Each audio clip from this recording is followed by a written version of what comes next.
Welcome viewers. We are going to introduce another series of shows, and our topic is uh, the potential of Indus Basin to cater to the food security needs of both India and Pakistan, as well as to exploit its trade potential. Uh, the first episode today is in the background of uh, Indians Parliament urging its government to renegotiate Indus Basin Treaty with Pakistan in the backdrop of climate change and consequently create certain institutions and legal frameworks to meet the challenge. Today we have with us Dr. Um, Hassan Abbas, who is a hydrologist, a water management expert, and we will discuss with him what is the way forward for Pakistan and India. Welcome, Dr. Saab. Thank you very much.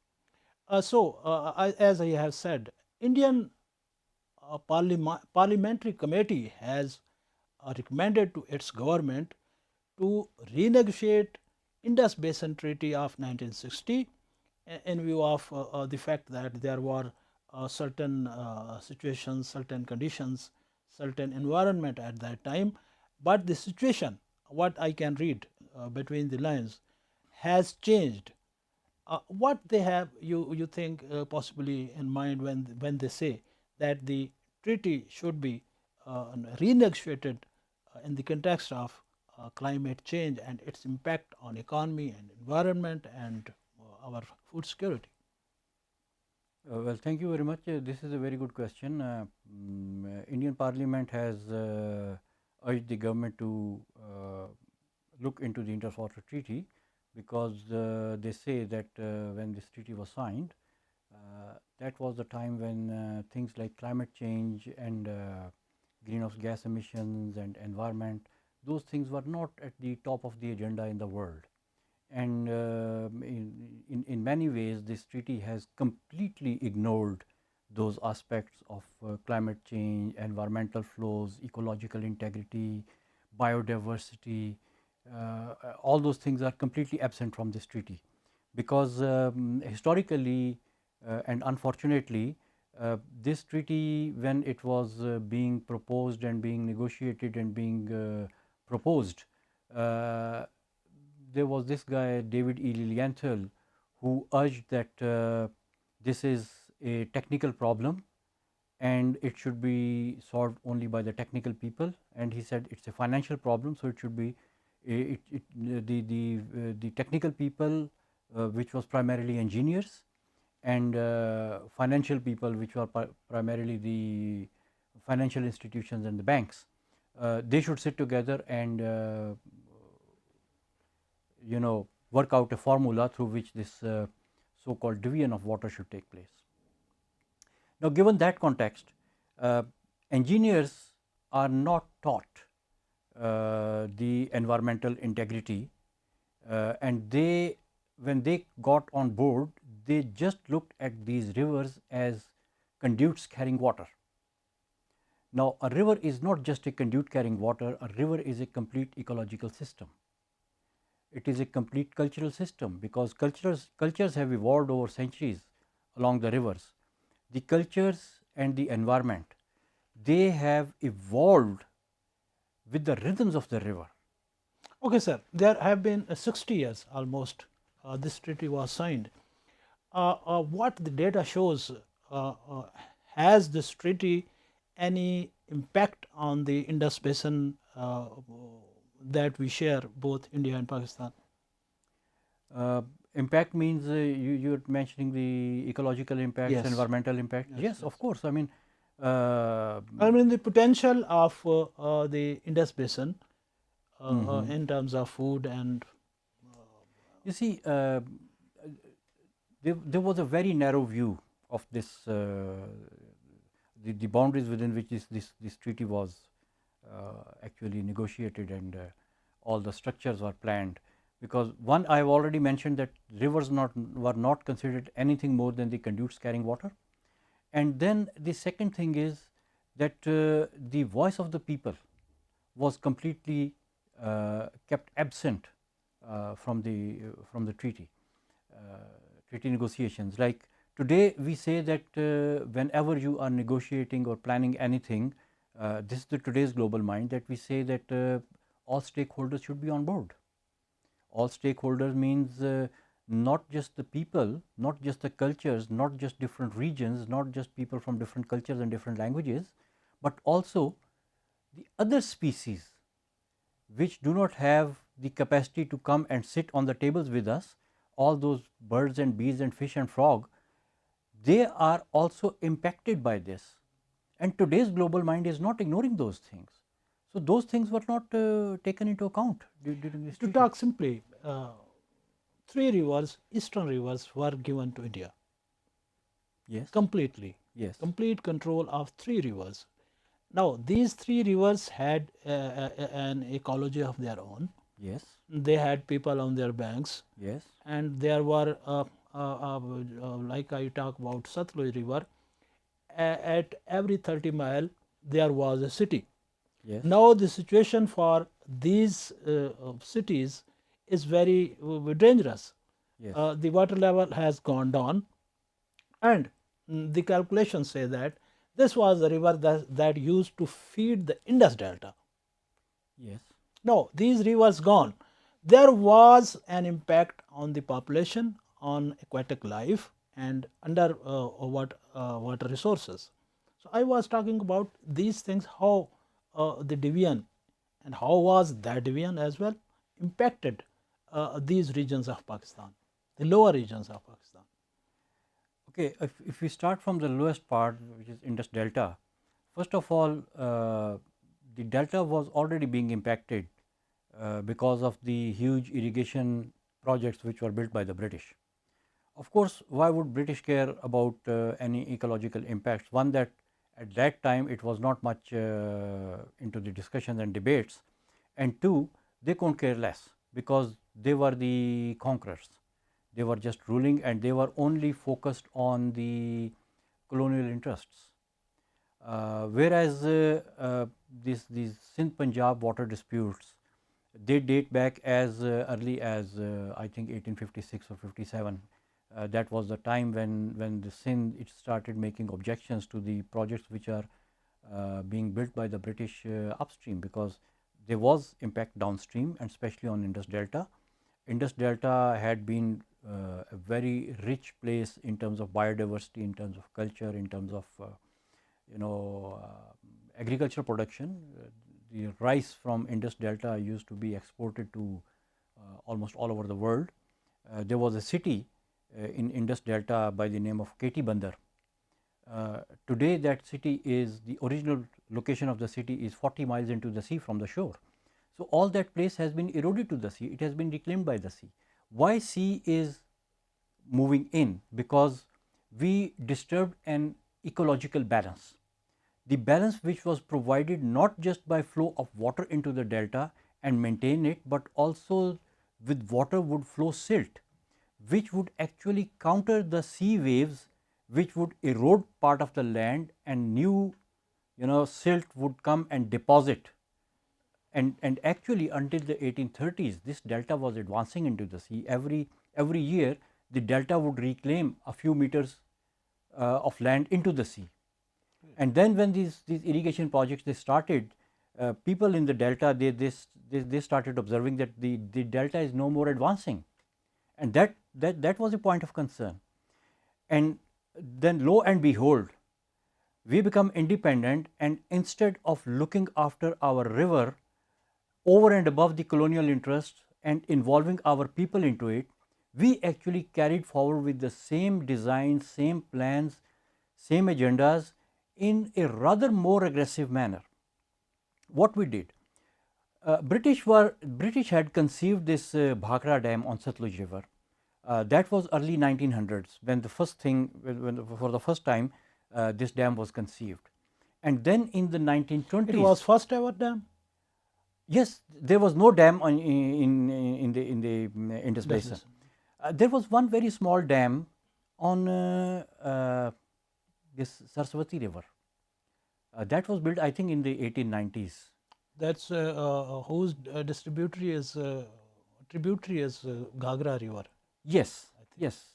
That was a small dam, and that was because that was not a perennial river like other rivers, and that river had a hydrology where it would, when the monsoon waters would come, a dam was a small one. It would store some of the water, but most of it would be released down, and this was like historically it was feeding Cholistan desert and those areas, because it would come here, it would replenish the aquifers of Cholistan, and all the life and livelihoods would depend on that water. Now, this is besides Indus Water Treaty, that although we allowed India to close Ravi, Beas and Satluj not to flow in Pakistan, but there is no treaty on this Saraswati and Ghagra river, and even that was closed, and now that flood water does not actually flow into So Pakistan. it comes to 4 rivers, rather 3 rivers. Yes, that where river India has claimed yes, its one complete non-perennial rights. river has also been closed by India, and nobody has ever spoken about it. This is quite strange. I have not heard any Pakistani policymaker, politician who has ever talked about this very serious issue, that who allowed them to close this river, because its monsoon waters were lifeblood for the Cholistan region, and that's been shut down as well. Anyway, coming on to the other rivers which were actually closed, you know, we allowed them to close those rivers, and this is unprecedented. India, sorry, the British government, when they wanted to build Bhakra Dam in the 1920s, because of the Sindh's objections, the project never took off in the early 1900s. Then in 1920s, they again wanted to push this project forward, and again Sindh objective, and in those days they actually offered Sindh something as a replacement.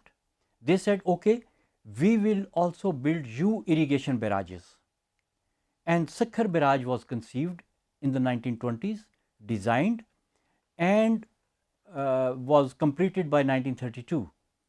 Now, this was a bargaining chip, because they wanted to build Bhakra Dam, and one of the objections of Sindh was that all the projects are being done in the British held subcontinent, the British held Punjab subcontinent, because then Punjab was one between Pakistan and India. So, the objection was that all the projects are in Punjab and Sindh only gets impacted. So, they said, okay, we will build you a dam and you allow us to build Bhakra Dam.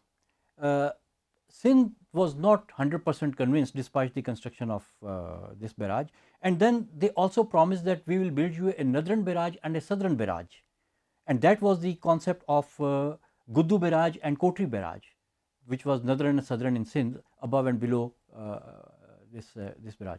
But come 1947, the countries were divided, and this project of Bhakra Dam, it was it never took off. Now, this is interesting that soon after independence, India started building this Bhakra Dam. And Sir, the two countries signed a treaty, so yes, there must be some negotiations as well. yeah. What was Pakistan's point of view at that time?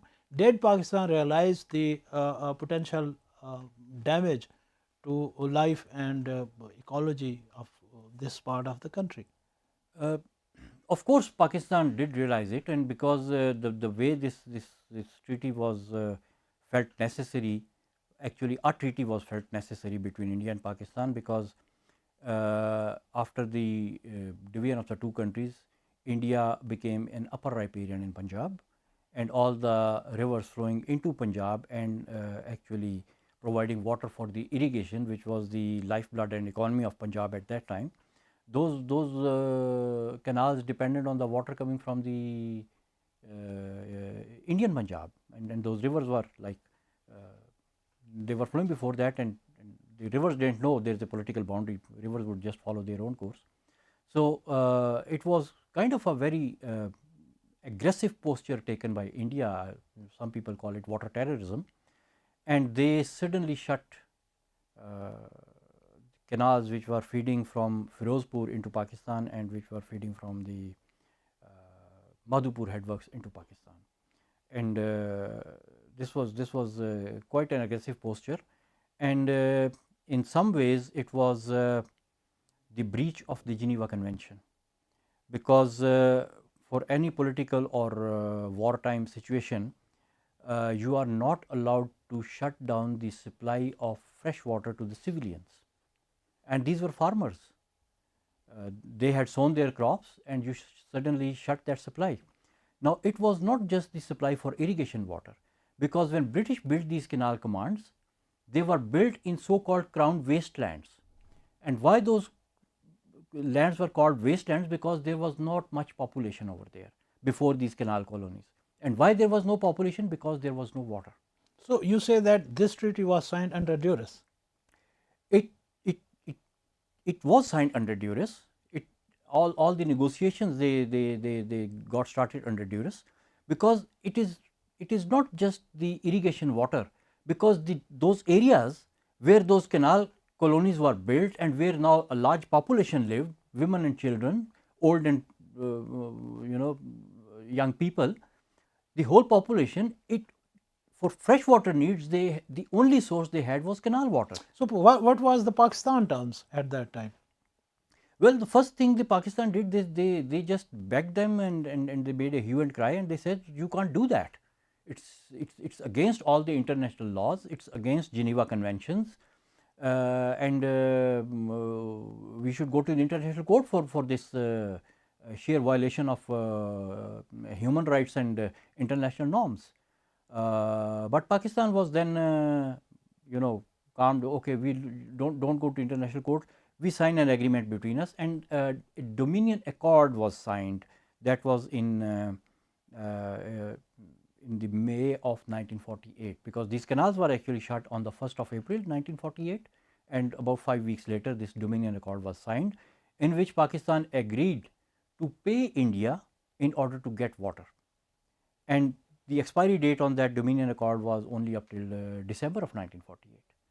So, India agreed to release water, but some damage was done because the sowing season was already impacted. So, they agreed, and then they said in the Dominion Accord, they wrote that this is a temporary arrangement, and a proper treaty would be negotiated, and then this division of water, and with that they made it clear that India would not release this water to Pakistan. This water belongs to India, and we will release this water only at our terms. Pakistan will have to pay for it, and only for as much longer as they want, and Pakistan should bring water from the western rivers to feed their irrigated areas, because their western rivers are full of water. They are so called not being used, because what was the negotiation process about the share of water? The two countries will. Okay, now cut the long story short, when this thing started off, ultimately World Bank came in. It was Eugene Black who invited the two countries in 1951 to come to the good offices of World Bank, and World Bank would help negotiate a treaty between the two countries. And a few meetings between the two countries took place. No headway was made, and ultimately in 1953, for the first time, on the request of World Bank, the two countries tabled their point of views. Now, that point of view was very interesting. Pakistan's point of view was that Pakistan would retain all the western rivers, which were basically Sindh, Jhelum and Chenab, and it would give up to 30% water from the eastern rivers to India, and eastern rivers were Ravi, Beas and Satluj. This was Pakistan's position. Indian position was that they want to retain 100% of the eastern rivers, and they want to take 7% from the western rivers. Now, this was the starting point. Now, after 7 more years of negotiation, a treaty is signed in which India gets 100% of the eastern rivers and 7% of the western rivers, plus something they did not ask in the first place in 1953, they get permission to dump all the pollution that they could dump into the creeks and nalas leading into Pakistan from across the Indian border, because the natural slope of the ground was this. So, they had the permission to dump all their pollution, agriculture, industrial, domestic, everything in those nalas, and Pakistan would receive it and manage it, or just just keep taking it. And also they got the permission to dump the same kind of wastewater into the so called empty river beds of Ravi and Satluj, which were after the treaty not being used as they were not the flowing rivers anymore. So, they got these things as well, which they did not even ask in the beginning. So, some people say it was a 50-50 negotiation, some people say no, it was not 50-50 negotiation, it was actually 100 plus and 0. Oh. This is what it is, because you see what was the initial position. We did not meet anywhere in between the initial positions of the two countries. It was all one sided. Then this is something very very strange about this treaty. All the water treaties, they are there to protect the lower riparian. Upper riparian does not need a treaty. Upper riparian can do anything. It is the lower riparian which needs protection. That is why the treaties are signed. And what are the major things that a treaty protects a lower riparian from? It is the damming. A dam is built, whether that dam is releasing water downstream all the way to lower riparian, or it is diverting that water. But a dam, even if it is not diverting water, it actually breaks the rhythm of the river, because it will not be flowing the way it would be flowing naturally. And as we mentioned earlier, all the ecology and cultures have evolved with the rhythms of the river. So, you disrupt the rhythm of the river by building a dam, and that is where a lower riparian has to be protected, that the rhythm should not be significantly disturbed. Second thing the treaties protect is from the diversion of water, because if the water is diverted, you are not getting the water that you were getting before. So, you have to be protected against diversions. And the third thing that a treaty saves the lower riparian from is the pollution. Now, what this treaty did? This treaty allows the construction of dams on every single tributary of Indus River and encourages to build not just one but more, multiple dams, layer of dams, cascade of dams. This is what it encourages both countries. So, the lower riparian is not protected from damming. Second, diversions. This treaty allows to divert 3 complete rivers away from their natural water courses, which runs hundreds of miles in our landscape. Not small, hundreds of miles they run in our landscape, and they were 100% diverted. So, it did not protect us from diversions. And the third thing, lo and behold, is pollution, and this treaty allowed the upper riparian to pollute as much as they can with no cap on quality and quantity of pollution. This is what the treaty is. This is not a treaty. I do not even call it a treaty. So, if we summarize the whole discussions that you have given us, the treaty is unjustified, So-called irrational, and against the international conventions and norms. And the most dangerous part of this treaty is that it causes the ecocide of the lower riparian as well.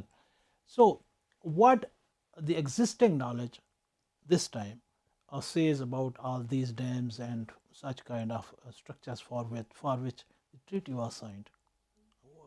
What is that? Could you repeat your question, please?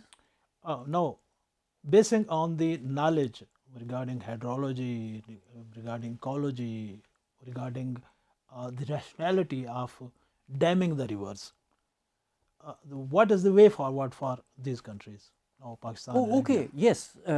Today's knowledge is much bigger and much better than what we had in 1950s or 60s. You know, if you think of anything, you think of this is an old thing lying here, old radios. This is old outdated technology. We don't use it anymore. Not because people who built this were stupid and we are very smart. No, it is just the knowledge base, that today the things which are being built are built with the much bigger knowledge base, with much better tools, with much better understanding of science and environment and everything. So, today the knowledge base has widened a lot, and that is the most precious thing that we have. the today's knowledge base. Today's knowledge base says let the river flow. A flowing river is a better river. And then the reason we want to withdraw a lot of water from the river is because we wanted to irrigate our fields. And the way India and Pakistan irrigate their fields is the method which was invented 10,000 years ago in Mesopotamia. Oh. Take a canal out of the river and flood your fields with water for irrigation. And we are still using that. Today you give somebody a 10 years old mobile phone, that's outdated. And for the farmers, both countries are still encouraging that flood irrigation, and then it's a very fancy thing. Sometimes they say our flood irrigation is the modern flood irrigation. I mean, flood irrigation and modern, they are oxymoronic. I mean, it is just like you have a donkey cart and you say we have improved it by putting a digital speedometer on it. As long as it's a donkey cart, you put one digital speedometer on it or 3 digital speedometers on it, it still goes the speed that it goes and its efficiency doesn't change. So, putting in laser leveling, furrow irrigation, blah blah blah, it's all flood irrigation, and it uses about 9 times more water than the current knowledge base and current technology of modern irrigation affords.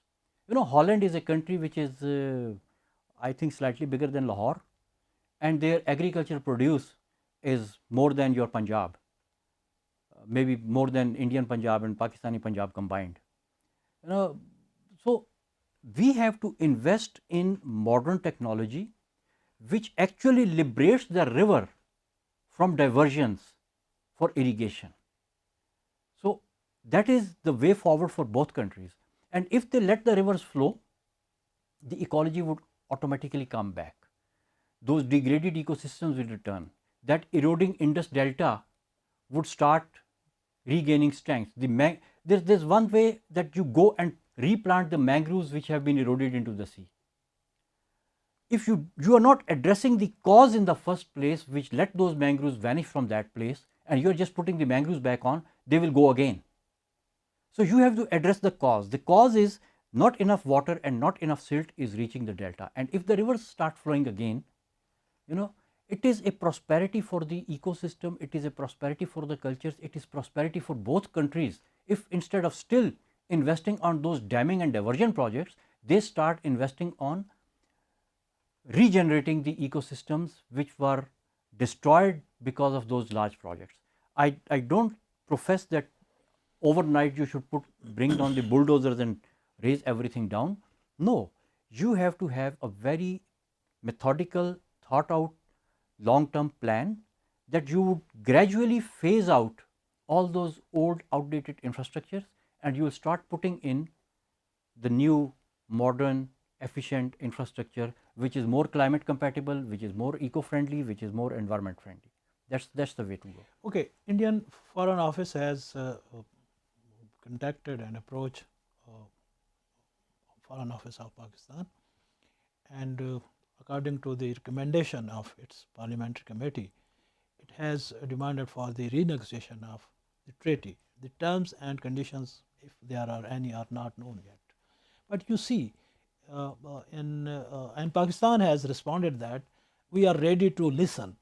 So if this treaty is going to be renegotiated, so do you see an opportunity for Pakistan and India to undam the rivers and restore the potential of or to exploit the potential of full potential of the Indus Basin for life and livelihood? And finally, we have a scenario before the British era that that our rivers were navigable, and Satluj has the potential to connect the two countries, and they can benefit from the inland navigation, trade done through inland navigation. So what do you say? I think you have brought a very good point, because when you talk about river economy, there are different types of economic engines that you can put for your river economy. One is damming and diversion through which you want to have some economic gains, like you produce hydropower and you do irrigation for which you divert water. That is one form of economic engine. But that economic engine always creates rift between the upper and lower riparians. There is another economic engine that you just mentioned, is the navigation. Navigation actually is one economic engine that benefits both the lower riparian and the upper riparian. In Indus Water Treaty, all the economic engines that have been suggested and implemented in the basin, they do not favor, they actually damage the lower riparian, and we have adopted all that. Whereas, if we go to the navigation engine, it not just benefits the lower riparian, it also benefits upper riparian. Now, for example, Indian Punjab is connected to the sea through two rivers, Ravi and Satluj. Haryana, Ludhiana, Amritsar, Hoshiarpur, these are some of the major cities of Indian Punjab, and they are landlocked. If our rivers start flowing and they are connected to the Arabian Sea, imagine how easy it would be the farm products from Indian Punjab to be transported to the Middle East at a very lower cost. And if they are already producing those products, but they are finding it difficult to compete with the European markets, with the Israeli markets, with the Holland markets, they can produce these things, and if they are transporting it very cheap, they can become very competitive. So, it is their advantage, it is to their advantage, they can do it, and it is the same rivers which have flown here for thousands of years. Just let those rivers flow, navigate and benefit. Viewers, let the rivers flow is today's message and the way forward for both India and Pakistan. They had signed a treaty to share the waters of the Indus Basin rivers, but rather than sharing the water and having a rational plan to exploit the potential of the Indus Basin for life and livelihood, they have earned enmity of each other. They have inflicted huge losses to economy, to aquatic life, and the food security potential of both of the countries. We have now today had a first episode of this program, this series.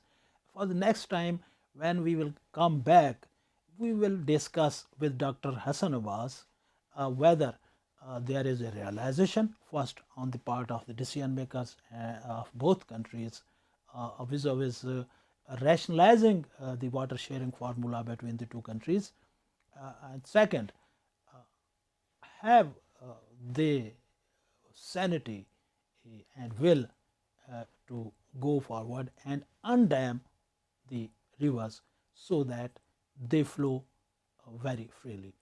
Thanks very much.